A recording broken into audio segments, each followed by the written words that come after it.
হাই friends, কি খবৰ আপোনালোকৰ? আশা কৰোঁ সকলো ভালে আছে। ডেইলি লাইফ ভিডিঅ'লৈ আপোনালোকক স্বাগতম। ৰাতিপুৱাৰ পৰাই কাম আজৰি নহওঁতেই ভিডিঅ'টো ষ্টাৰ্ট কৰিলোঁ আৰু আজি ৰ'দটো খুব প্ৰখৰ কাৰণে এগালমান কাপোৰ ধুই দিলোঁ। তাতেই ভাবিছোঁ যে এনেকুৱা প্ৰখৰ ৰ'দত খেতিয়কসকলে বাৰু খেতি পথাৰত কেনেকৈনো কাম কৰে, এমুঠি অন্নৰ কাৰণে কিমান কষ্ট কৰিবলগীয়া হয়। তো তাৰ বাবে তেওঁলোকক অশেষ ধন্যবাদ। আৰু এইবোৰ কাম আজৰি নহওঁতেই মই একেবাৰে ঘামত তিতিবুৰি অৱস্থা নাই। চাওক কেনে অৱস্থা হৈ গৈছে। তাৰ পাছত দুপৰীয়াৰ আইটেম মানে ভাতৰ আইটেমৰ কথা আৰু কৈ নাথাকিলোঁ, চিম্পুলকৈ বনাই থলোঁ। তাৰ পাছত ইভিনিং আমি যাবলৈ ওলালোঁ এখন ঠাইলৈ আৰু মই এটা কাণ্ড কৰিলোঁ। ৰেজৰেৰে একদম আজি মই নিজৰ থ্ৰেডিংটো কৰিলোঁ।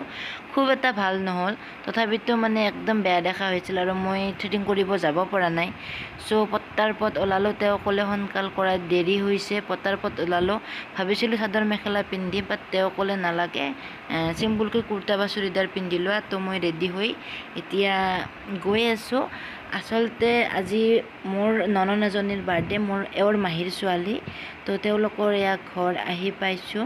আমাৰ পৰা খুব দূৰত নহয়, তথাপিতো ৰাতিৰ কাৰণে অকণমান জল্দি কৰিবলগীয়া হ'ল। আৰু সিহঁতৰ তাতে আছে মামাহঁতৰ আমাৰ আইতা, মানে এওঁলোকৰ আইতা। তো এয়া আইতা। কিয় ইভিনিং গৈছোঁ, কিয় ৰাতিপুৱা নগ'লোঁ, তাৰ কাৰণে তেওঁৰ খং উঠি আছিলে।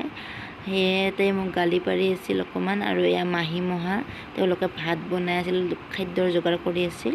আৰু তেওঁলোকৰ নতুন যিটো ঘৰ বনাই আছিল, তাত তেওঁলোকে এইটো ৰেডিমেড দৰ্জা এখন লগাইছিল, ইমান ধুনীয়া লাগিছে। সেইবাবে মই অকণমান শ্বুট কৰি ৰাখিলোঁ ভিডিঅ'টো।